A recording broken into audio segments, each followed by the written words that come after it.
have adequate testosterone at the same time. So they undergo mitosis. They will form two cells. One is going to stay as a stem cell. The other one will move up and towards the lumen. The one that moves up, there's a cell called a Sertoli cell or a nurse cell that's next to it. And two adjacent Sertoli cells will form tight junction behind that primary spermatocyte. It's very important to make those tight junctions. But everything that has access to the then developing spermatozoa will have to go through the Sertoli cells to get to that spermatozoa or spermatocyte. These are right at the first division, still diploid, but the next division is meiosis, and it's going to be haploid. That's abnormal as far as your immune system is concerned, so your immune cells would kill off the sperm if they saw this haploid cell. So spermatocytes will undergo two meiotic divisions. Each meiotic division, the next spermatocytes will be joined together by gap junctions. They will share nutrients, they will share hormones, and their division and development should be at the same rate. Next division, you got 4 of these spermatocytes. Again, all 4 connected by gap junction. They all share the nutrients, they all share the hormone. So from one primary spermatocyte, you can end up with 4 spermatids, 4 spermatozoa being released into the lumen.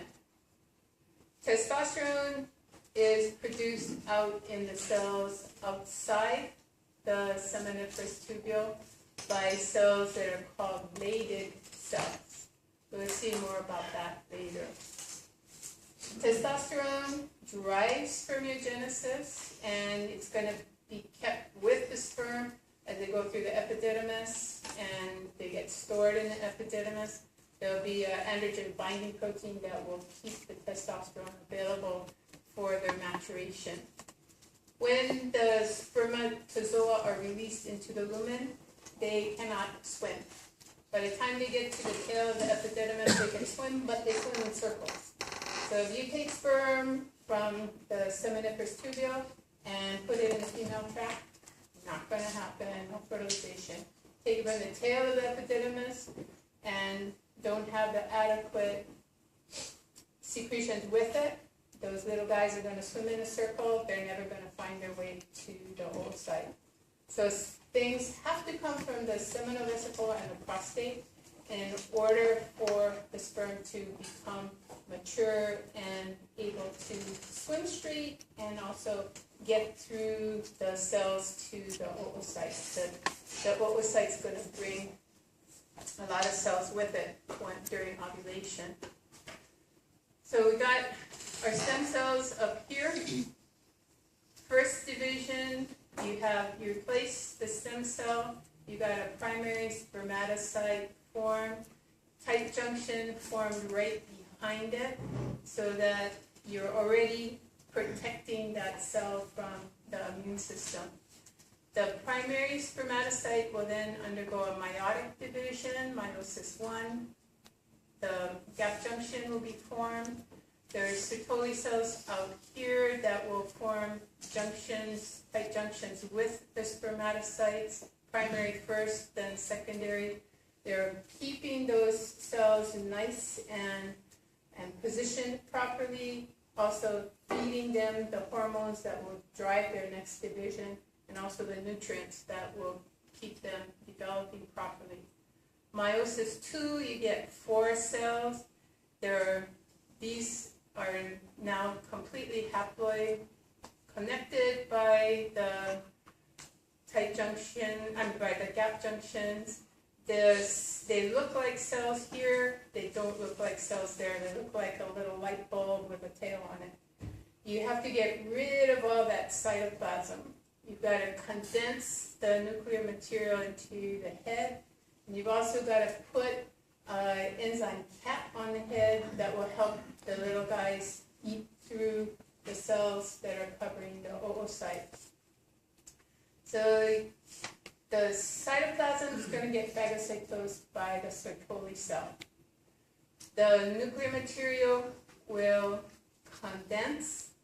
The Golgi apparatus is going to be full of enzymes. It's going to form the cap over the nuclear material at the head, and the mitochondria will end up in the tail region on the outside of tubulin core.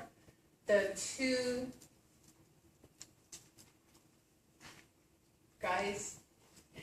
centrioles, they'll migrate to the opposite end of the nuclear material. One will form the neck region, and the other, and then the mitochondria will wrap around it, and that there'll be a neck and a tail region forming.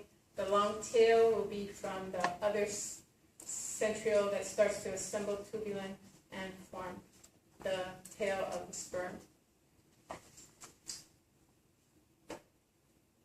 They're physically maturing. They're starting to look like sperm, but they can't do much of anything. So here we've got a picture of the Sertoli cell. When you're looking for Sertoli cells in a slide, you want to look for that dark spot in its nucleus. Sometimes you can see the whole nucleus, sometimes all you can see is just this dark spot. The very distinct dark spot in the Sertoli nucleus. Their whole cell is very large, goes from the capsule all the way into the lumen. First thing they do is form tight junction that is right behind the primary spermatocyte. That's called the blood-testis barrier. So things that are in the blood can't get to these primary spermatocytes anymore. They also will form tight junctions around the primary spermatocyte. After it divides, you will form tight junctions with all the next levels of spermatocytes.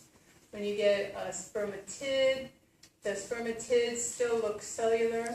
The nuclear material condenses, and Golgi goes to the one pole, and your centrioles go to the other pole. You have mitochondria going with the centrioles, and they'll form the energy, the ATP, for the tail once it gets functional. Sertoli cells are providing nutrients and hormones for the spermatid development, and they'll also put out the androgen binding protein into the lumen that testosterone will bind to, so that the sperm will have the testosterone going with them out of the seminiferous tubules. So out here, these interstitial cells, those are your Leydig cells. They'll respond to LH, luteinizing hormone, to produce the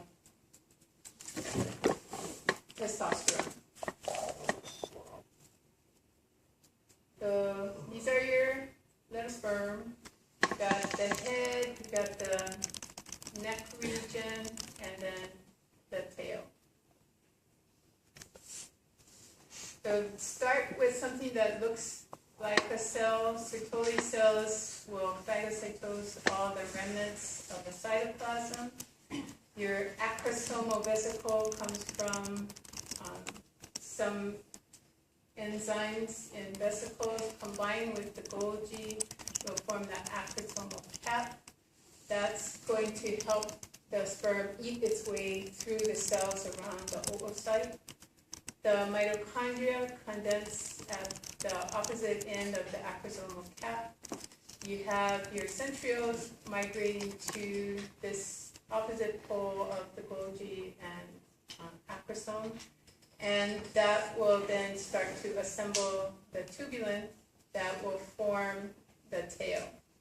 The microtubules in the tail have 9+2 orientation. for most of the way up the tip, but then towards the end of the tail, they start to lose that 9+2 orientation. At the neck region, that's where you're going to have the central, and that will have the triplet organization of tubulin. So spermatozoa, or spermatozoa or spermatozoans will have a condensed nuclear head, acrosomal cap, tail region, well, neck region, midpiece, and tail. All of that is going to be lost during fertilization. Only the nuclear material gets into the oocyte. So, seminiferous tubules, reading. Efferent ductules, head of the epididymis, will form one tubule, highly coiled, that looks like a single tubule by the time you get down to the tail region. Tail region is where sperm are stored.